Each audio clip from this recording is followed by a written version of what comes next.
ইরানের বিরুদ্ধে অস্ত্র নিষেধাজ্ঞা বাড়াতে সৌদির আহ্বান।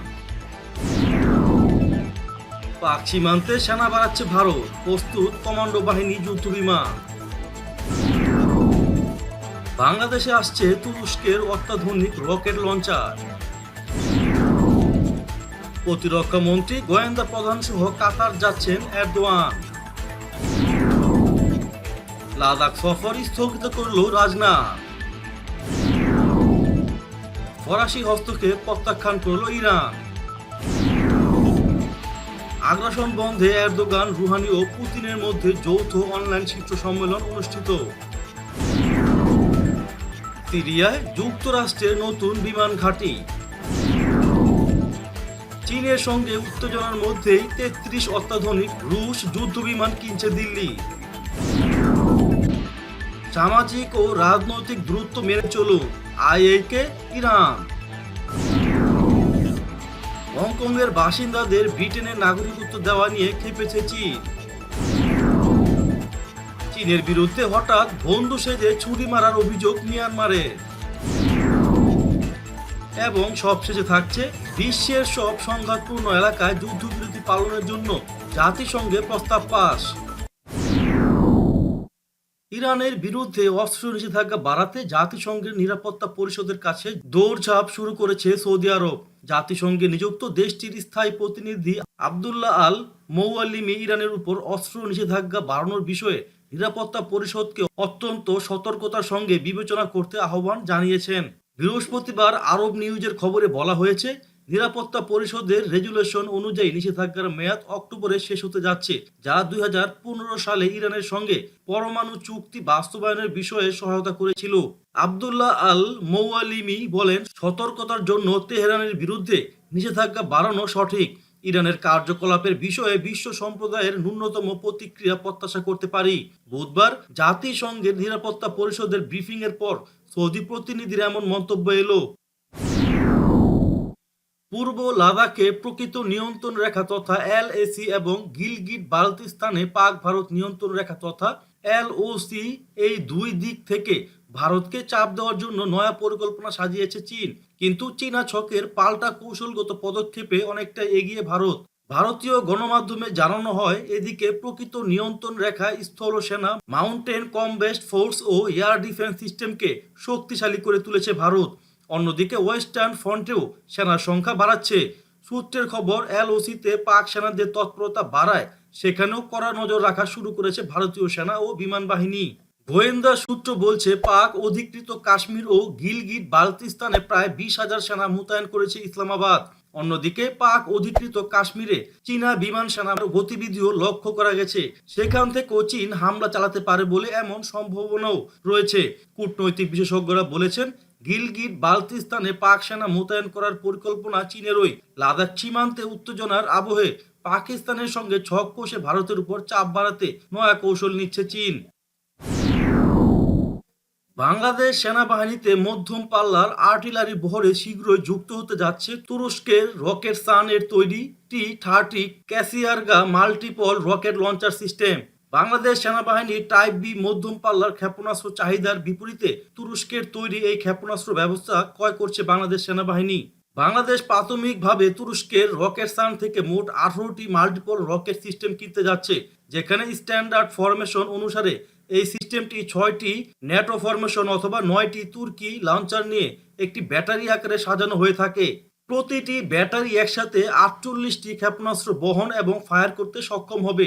সিস্টেমটি প্রতিবার রকেট ফায়ারের পর থেকে দ্বিতীয়বার প্রতিস্থাপনে 15 মিনিট সময় নেয়।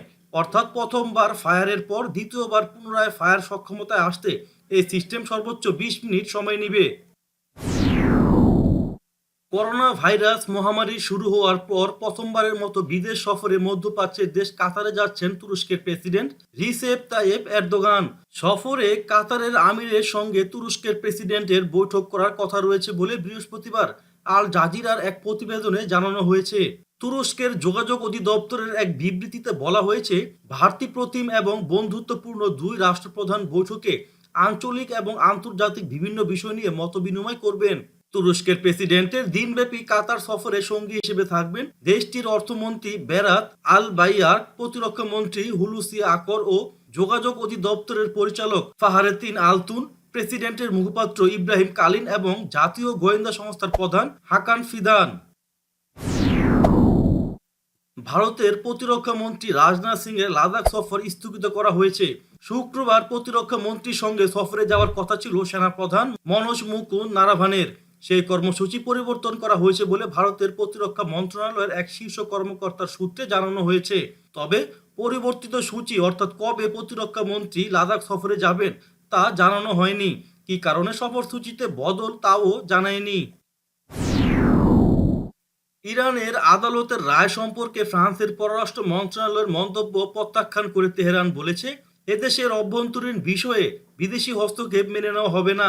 সম্প্রতি গুপ্তচর বৃত্তির অভিযোগে ইরানি বংশোদ্ভূত ফরাসি নারী ফারিবা আদেল খাকে কারাদণ্ড দেয় ইরানের একটি আদালত। এছাড়া বিদেশে বসে ইরানের ইসলামী শাসন ব্যবস্থা বিরোধী রাষ্ট্রদ্রোহী একটি ওয়েবসাইট পরিচালনার মূল হোতা রুহুলুল্লাহ জামকে ফাঁসি দিয়েছে ইরানের একটি আদালত। রুহুলুল্লাহ জামকে ইরানের ইসলামী বিপ্লবী গার্ড বাহিনী বা আইআরজিসি গত বছর দেশের বাইরে থেকে ধরে নিয়ে আসে। ফ্রান্সের পররাষ্ট্র মন্ত্রণালয় সম্প্রতি ইরানি আদালতের এসব রায়ের সমালোচনা করে বক্তব্য দেয়। এর প্রতিক্রিয়া ইরানের পররাষ্ট্র মন্ত্রণালয়ের মুখপাত্র সাইয়েদ আব্বাস মুসাবি বলেছেন, অভিযুক্ত ব্যক্তিদেরকে আদালতে আত্মসমর্পণ সমর্থনের সুযোগ দেওয়া হয়েছে এবং তারা সর্বোচ্চ আইনি সহায়তা পেয়েছে। মুসাবি বলেন, অভিযুক্ত ব্যক্তিদেরকে তাদের অপরাধ অনুযায়ী শাস্তি দেওয়া হয়েছে এবং এ ব্যাপারে বিদেশি কোনো শক্তির কথা বলার অধিকার নেই। করোনা ভাইরাসের মধ্যে এই প্রথম বিশ্বের ক্ষমতাবান ৩ রাষ্ট্রপ্রধান অনলাইন শীর্ষ সম্মেলনে অংশ নিলেন। সম্মেলনে বৈষম্য ও পূর্ব শর্ত পরিহার করে সিরিয়ার সকল জনগোষ্ঠীর প্রতি সাহায্যের হাত বাড়িয়ে দেওয়ার জন্য আন্তর্জাতিক সমাজের প্রতি আহ্বান জানিয়েছে ইরান, রাশিয়া ও তুরস্ক। দেশ তিনটি সিরিয়ার স্বাধীনতা, সার্বভৌমত্ব, অখণ্ডতা ও জাতীয় সংহতি বজায় রাখার উপরও গুরুত্ব আরোপ করেছে। সিরিয়া বিষয়ক আস্তানা শান্তি প্রক্রিয়ার অংশ হিসেবে বুধবার সন্ধ্যায় ইরানের প্রেসিডেন্ট হাসান রুহানি, রাশিয়ার প্রেসিডেন্ট ভ্লাদিমির পুতিন ও তুরস্কের প্রেসিডেন্ট রিসেপ তাইয়েপ এরদোগানের মধ্যে ত্রিদেশীয় অনলাইন শীর্ষক সম্মেলন শেষে প্রকাশিত এক যৌথ বিবৃতিতে এই আহ্বান জানানো হয়। বিবৃতিতে বলা হয়, সামরিক উপায়ে সিরিয়া সংকটের সমাধান হবে না, বরং জাতিসংঘের উদ্যোগে সিরিয়ার সরকার ও বিরোধী দলগুলোর মধ্যে আলোচনার মাধ্যমে দেশটির চলমান সংকটের সমাধান করতে হবে। লাদাখে চীন ভারত উত্তেজনা বাড়ছেই। চলমান সামরিক উত্তেজনা ও সংঘাতের মধ্যে রাশিয়া থেকে আরও ৩৩টি যুদ্ধ বিমান কেনার সিদ্ধান্ত নিয়েছে ভারতীয় বিমান বাহিনী। প্রস্তাব অনুযায়ী ১২টি সুখোই ও ২১টি নতুন মিগ-29S যুদ্ধ বিমান কেনার সিদ্ধান্তে অনুমোদন দিয়েছে মোদী সরকার। এর পুরো প্রকল্পতে খরচ হচ্ছে ১৮,১৪৮ কোটি রুপি। এর আগে লাদাখে প্রকৃত নিয়ন্ত্রণ রেখা ভারত চীন উত্তপ্ত পরিস্থিতির আবহে অত্যাধুনিক ৩৩টি যুদ্ধ বিমান কেনার প্রস্তাব দেয় বিমান বাহিনী। ২০১৬ সালে ৩৬টি রাফায়েল যুদ্ধ বিমান কেনার চুক্তি স্বাক্ষরের পর দ্বিতীয় পর্যায়ে এই ৩৩টি যুদ্ধ বিমান কিনতে চলেছে ভারতীয় বিমান বাহিনী। সিরিয়ার উত্তরাঞ্চলীয় হাসাকা প্রদেশে আরও একটি বিমান ঘাঁটি গড়েছে দখলদার মার্কিন বাহিনী। এ বিমান ঘাঁটিতে একটি বিমানবন্দর থাকবে যেখানে শুধুমাত্র মার্কিন সামরিক বিমান ওঠানামা করবে। স্থানীয় সূত্রগুলো বুধবার সিরিয়ার রাষ্ট্রীয় বার্তা সংস্থা সানাকে জানিয়েছে, হাসাকা প্রদেশের জাজিরা অঞ্চলে একটি নতুন বিমান ঘাঁটি ও একটি বিমানবন্দর প্রতিষ্ঠা করা হয়েছে। এরই মধ্যে সেখানে অনেকগুলো ভবন নির্মাণ করা হয়েছে এবং মার্কিন সেনা ও কুর্দি সিরিয়ান ডেমোক্রেটিক ফোর্সেস বা এফডিসি এর গেরিলাদের জন্য অস্ত্র ও সামরিক সরঞ্জাম এনেছে। মার্কিন বাহিনী হাসাকা প্রদেশের আমফালতো এলাকা থেকে একটি রাস্তা নির্মাণ করেছে যা বিমান ঘাঁটির দিকে চলে গেছে। প্রতিবেদনের তথ্য অনুসারে এফডিসিএফ গেরিলারা ঘাঁটি পাহারা দিচ্ছে।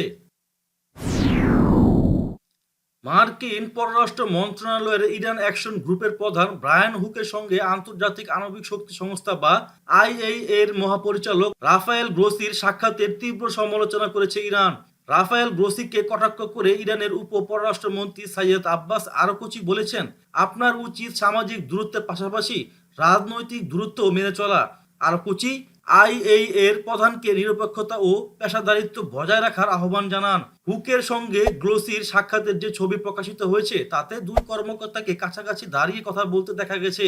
যদিও বর্তমানে বিশ্বব্যাপী ছড়িয়ে পড়া প্রাণঘাতী করোনা ভাইরাসের কারণে দুই ব্যক্তির মধ্যে অন্তত ১ মিটার দূরত্ব বজায় রাখার নিয়ম পালন করছে বিশ্ব নেতৃবৃন্দ। হংকংয়ের বর্তমান পরিস্থিতিতে সুসংবাদ দিয়েছে ব্রিটেন। চীনের উপর চাপ বাড়িয়ে হংকংয়ের ৩০ লাখ বাসিন্দাদের নাগরিকত্ব দেওয়ার প্রস্তাব জানায় ব্রিটেন। বেইজিংকে রীতিমতো তুলোধনা করে এমনটাই ঘোষণা করেছেন ব্রিটিশ প্রধানমন্ত্রী বরিস জনসন। কিন্তু তাদের এমন প্রস্তাবে ক্ষেপেছে চীন। বৃহস্পতিবার যুক্তরাজ্যকে এই প্রস্তাবের পরিণতি নিয়ে সতর্ক করেছে চীন। লন্ডনে চীনা দূতাবাস একটি বিবৃতি জারি করেছে। সেখানে বলা হয়েছে হংকংয়ের বসবাসরত সমস্ত স্বদেশী ব্যক্তি চীনা নাগরিক। আর ব্রিটেন যদি হংকং নিয়ে একতরফা সিদ্ধান্ত নেয় তবে এটি তার নিজস্ব অবস্থান থেকে সরে যাবে। আন্তর্জাতিক আইন এবং মৌলিক নীতিমালার প্রতিশ্রুতিও লঙ্ঘন করবে দেশটি। বিবৃতিতে বলা হয়েছে, আমরা ব্রিটেনের এই ধরনের সিদ্ধান্তে দৃঢ়ভাবে বিরোধিতা করছি। সংশ্লিষ্ট বিষয়ে আমরা কঠোর ব্যবস্থা গ্রহণের অধিকার সংরক্ষণ করি। দক্ষিণ এশিয়ায় বরাবরই চীনের বন্ধু হিসেবে পরিচিত মিয়ানমার, কিন্তু সেই বন্ধু দেশ মিয়ানমারই চীনের বিরুদ্ধে তুলল অভিযোগ। সন্ত্রাস দমনে সাহায্যের প্রার্থনা নিয়ে দ্বারস্থ হলেন মিয়ানমারের সেনাপ্রধান। চীনের বিরুদ্ধে মিয়ানমারের অভিযোগ, চীন মিয়ানমারের জঙ্গি গোষ্ঠীগুলোকে আগ্নেয়াস্ত্র ও অর্থ দিয়ে সাহায্য করছে।